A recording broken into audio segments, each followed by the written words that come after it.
Friendship is the mutual attraction and deep understanding between two people. It is the universal experience, a profound spiritual, theological, and sociological phenomenon that is shared by people of all ages, of all places, and of all times. The usefulness of friendship is one of the few things in the world about which all mankind is in agreement. Friends are people who feel special attachment, affection, and loyalty towards each other. Friends often share common orientation, common interests, common ideals, and common tastes. Friends agree on certain fundamental issues, perspectives, and principles in life. And that is what bonds them together. The best of friends can be described as one soul in two bodies. One soul in two bodies. That is why the bond of friendship is sometimes so strong as to supersede the bond of family, as we read in the book of Proverbs, chapter 18, verse 24. The best kind of friendship in human experience is friendship without self-interest. The best of friends are those who require nothing in return. A true friend is one who will sacrifice for the other, not one who will sacrifice the other for his private gain. There is no true friendship without a measure of self-abnegation, a measure of self-sacrifice. Friendship is characterized by the qualities of love, of affection, of sympathy, of intimacy, of mutual knowledge and understanding, of openness, honesty and accountability, respect, esteem and encouragement, generosity, sacrifice and support, truth, trust and security, loyalty, fidelity and confidence. Though the history of humanity is full of stories of spectacular, exemplary or heroic friendships, such as the celebrated friendship between David and Jonathan, or the friendship between St. Francis of Assisi and St. Clare, perhaps no one particular human friendship encapsulates all these qualities to the highest degree. Nevertheless, there are fundamental conditions that must be there if true friendship is to be nurtured and sustained. These conditions, these pillars as it were of genuine friendship include fidelity, loyalty and trust. It is said that only good men and women, only men and women of truth and honor, only men and women of virtue can nurture and sustain genuine friendship. For there can be no lasting friendship between criminals. There can be no lasting friendship between manipulators and mischief makers. It is essential to genuine friendship that it is founded on a common search for what is true and what is good. Thus, what binds people who conspire to do evil is not friendship at all. It is called complicity. An association that corrupts is not friendship at all. It is evil company or even gangsterism.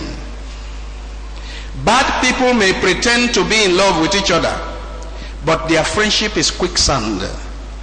Their friendship can be blown up and scattered at any moment, because after cheating others, after manipulating others, after exploiting others or gossiping about others, bad people soon begin to practice the same upon themselves.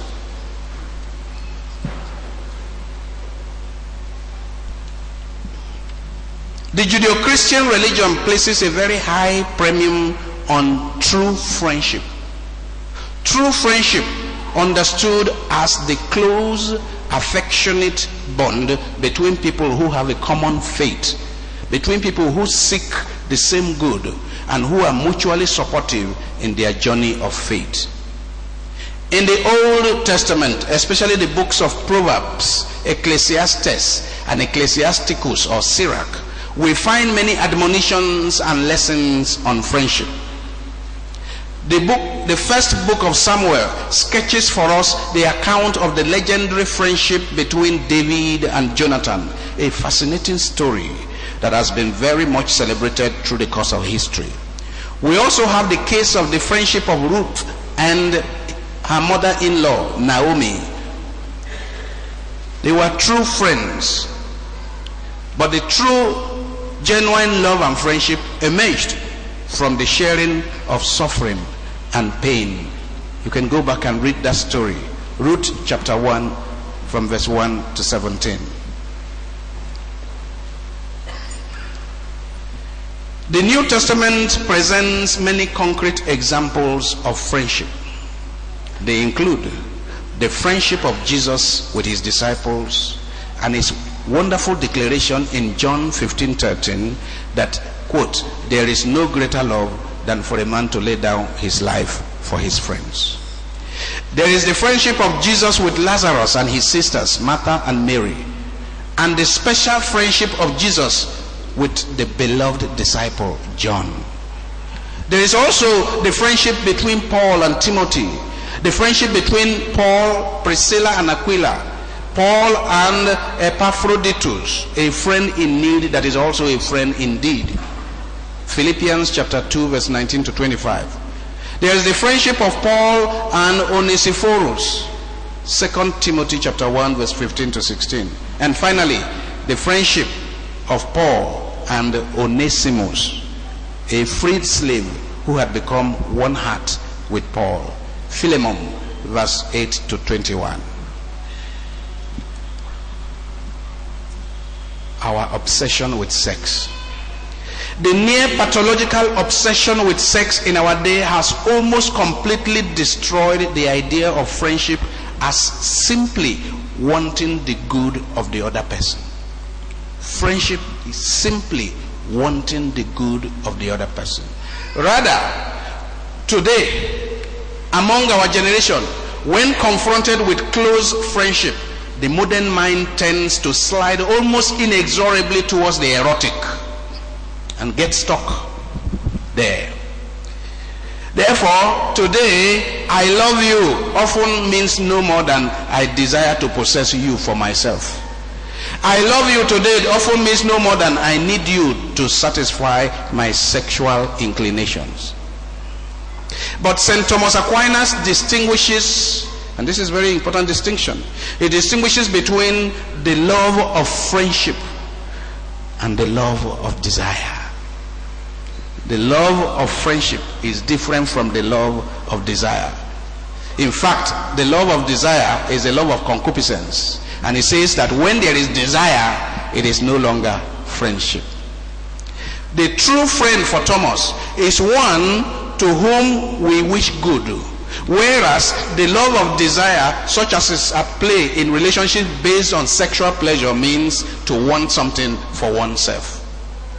But love at its best expression is outward oriented, not inward directed. Love is a voyage along the way of self-transcendent. Those who very quickly in a relationship get sexual, and there are many in our day, are often needy people. They are in need. They are often expressing a profound need for bodily affirmation and acceptance, and are taking the shortcut that will render true intimacy and mature relationship of friendship difficult to attain. Pope Benedict XVI goes to great lengths in his first encyclical, social encyclical, Deus Caritas Est, to demonstrate the divine character and integrity of the notion of love. He says that love is the spark of God in the human person, and that it does not always mean romance. Benedict XVI admonishes the men and women of today not to surrender pitiably to blind instinct like the animal in the name of love, but to recognize the spiritual dimension of the human personality and allow what the Greeks call eros, which is the root of all human desire. Allow eros to be